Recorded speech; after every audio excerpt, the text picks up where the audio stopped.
Most of what you think you know is a lie. Not a deliberate lie, a comfortable one.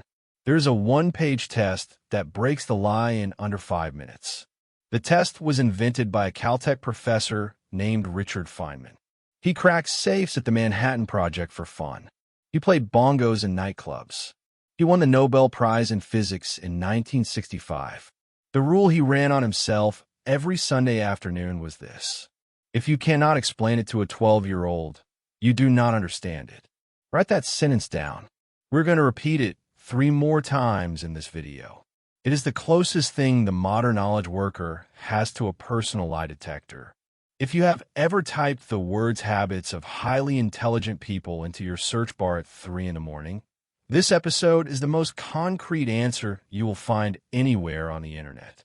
In the next 11 minutes, I'm going to walk you through the 3 small rules of the test.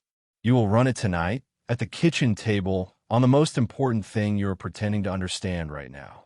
By the end of this video, you will know whether you actually understand it, and there will be no middle answer. The first rule is the one most people skip. Rule 1. Name one specific thing. Stop the video for 10 seconds and pick the one thing you have been pretending to understand for the last 6 months. The thing your boss assumed you knew in last Wednesday's meeting. The thing your spouse asked about and you changed the subject. The chapter you said you read and never did. The contract clause you have been signing for 2 years. Pick one. Write it on the top of a piece of paper in a single sentence and underline it. This is the hardest step. Most adults cannot do it. They want to understand machine learning or marketing or how to be a good father. Those are not concepts. Those are libraries. Feynman insisted on narrow scope. Not machine learning, but instead, what is a transformer in a large language model?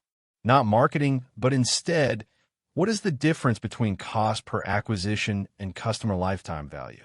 Not good father, but instead, why does my son stop talking after Sunday dinner? The size of your one sentence determines whether the rest of the technique works at all. There's a story about Feynman's childhood that makes this rule physical. His father refused to teach him the names of birds, the names of plants, or the names of stars. The father made the boy describe what the bird was doing instead. What it ate, how it flew, what it sounded like in the morning versus the evening. The boy grew up to win the Nobel Prize. He told his students the same thing his father told him. Knowing the name of something is not the same as knowing the thing. If you cannot explain it to a 12-year-old, you do not understand it. Rule 2. Teach it to a 12-year-old, out loud, in your own kitchen. Not in your head, not in writing. Out loud. To an imaginary 12-year-old standing across from you in the kitchen, with no jargon, no phrases you copied from the textbook, just the plainest possible English you can find. Picture them looking up at you, half curious, half bored. You have 90 seconds to make them care. This is the moment your mouth stops working. Most adults who try this for the first time are physically shocked at what comes out. The sentences stop, the mouth goes dry, the eyes drift to the corner of the ceiling, the hand starts to wave around. You hear yourself reach for a word and pick a worse one. You hear yourself fall back on a phrase from the textbook because the plain English is not there. That stutter is the diagnostic. The places you broke are the places you do not understand. Do not feel bad about them. Do not skip them. Just mark every place you broke with a star. In 1986, the Space Shuttle Challenger broke apart on national television. The government put Feynman on the commission to figure out why. The engineer spent weeks giving careful, jargon-heavy answers. Feynman listened. Then in a live televised hearing, he held up a small piece of rubber, the kind used in the shuttle booster, dunked it into a glass of ice water, and squeezed it with a clamp. The rubber did not spring back. He looked at the camera and said one sentence. I believe that has some significance for a problem. The room went silent. 7 astronauts had died because rubber stops being elastic when it gets cold, and the engineers had been afraid to say it in a sentence a 12-year-old could understand. Feynman explained the failure of the most expensive engineering project on Earth with a $5 prop and one plain sentence on live television. He did it because that was the only test he trusted. If you cannot explain it to a 12-year-old, you do not understand it. Now here is the rule almost nobody runs. Rule 3. Hunt the gaps and rewrite. This is the rule that turns the test from a humility exercise into a learning machine. You take the list of starred gaps from Rule 2. You go back to the source material, whether it is the textbook, the paper, the interview transcript, or the friend who actually knows. You read only the parts that touch the gaps. You take notes only on the gaps. You ignore everything else on the page. Then you sit back down at the kitchen table and try the explanation again, out loud, to the imaginary 12-year-old. You repeat the loop until the explanation flows from start to finish without you reaching, without you stuttering, without you switching into jargon. The moment that happens, you understand the thing.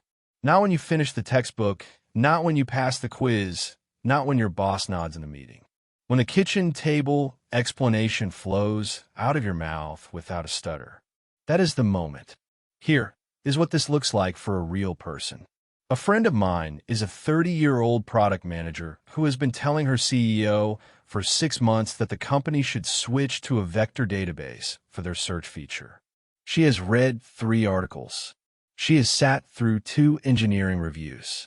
Last Sunday, she sat down at the kitchen table and ran the test. She wrote 1 sentence at the top of the page.